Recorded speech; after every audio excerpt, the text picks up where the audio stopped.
Welcome to another episode of Monster Monday from the Ready to Die channel.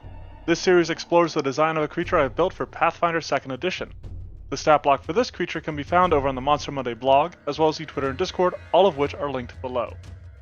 A few weeks ago, I released the Shrike from Dauntless for Monster Monday, and in closing, I mentioned its sort of base, non-elemental version, the Shrike. This week, I'm keeping my word by actually building the Shrike, creating a bridge between the ordinary owlbear and the snowy Scrave. Where the owlbear is level 4, and I built the Scrave at level 11, the Shrike takes the middle ground of level 8, which puts it perfectly in the encounter range in which it is found in Dauntless. Akin to its cantankerous cousins, it is designed with the animal trait, and keeps to a large size.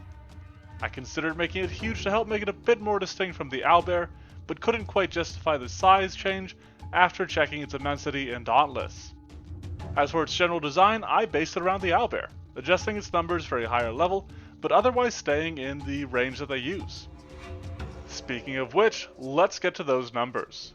Building with a +7 strength puts it at an extreme value to represent the bear-like burliness, and its +6 constitution is similarly high.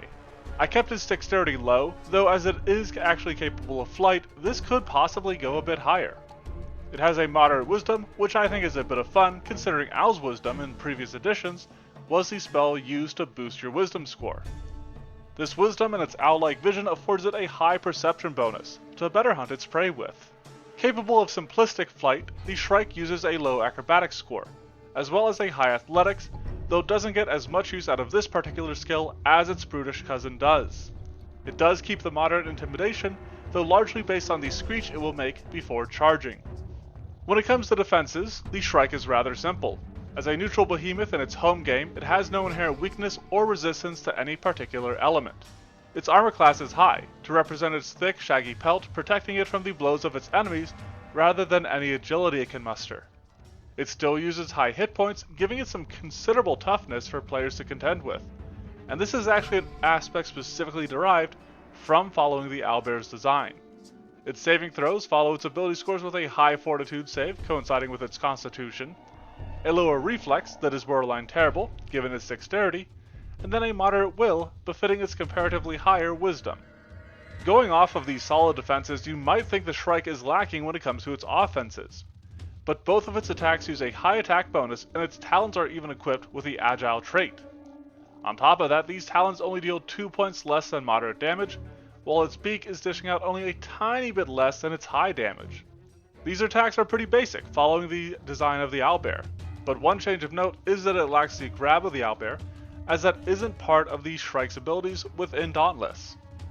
But, as we move into discussing what the Shrike does actually do, we'll start with those borrowed from the owlbear. First up is Blood-Curdling Screech, a fear-based ability with a high DC. Hilariously, this sent the barbarian fleeing in the monster mash due to an unfortunate natty 1. The only thing that separates this from the owlbear's blood-curdling screech, aside from the adjusted numbers, is that the Shrike can use it more frequently. As I mentioned a bit earlier, the Shrike tends to screech before charging, which led to the inclusion of this ability, and follows into the next. The Shrike also uses Screeching Advance to represent this charge, but as a higher leveled creature, can do it with a single action, though with the caveat that it can only stride once. This specific design is based on the charge, which the Shrike will usually combo with one of its other abilities. Since most of its other abilities are designed as 2 actions, I wanted to make this a single action so it could do exactly that in this game. Combining its Shriek with this movement tuckers the Shrike out, using that minute-long cooldown seen on the owlbear's screech. Now, Glide is an ability not seen on the owlbear, but the Shrike is a considerably more capable flyer by virtue of being able to remotely do so at all. This particular ability references the Leaf Fleshy, as it often does when I use this for other creatures. It's fairly simple and handy and leads into the Shrike's next ability. Shrieking Swoop combines the long glide with the sweep of its tender tearing talons. Based on the long low swoop that the Shrike will do in Dauntless, this does require it to target 2 different creatures, but it gets to make both of these strikes at the same multiple attack penalty. Despite its simplicity, this might actually be the most unique ability in the Shrike's repertoire, because its final 2 features come from the Scrave that I have previously built.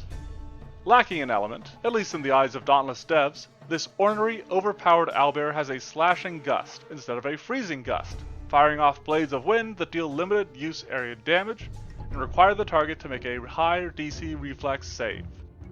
I'll admit, I'm not a huge fan of line effects, but at least a Shrike can use Screeching Advance to try to line up enemies and then follow it up with a Slashing Gust. Just like the Scrave, the Shrike is able to make a tornado, and unlike Dauntless where this is just another line effect, I designed it to be something that the Shrike can sustain.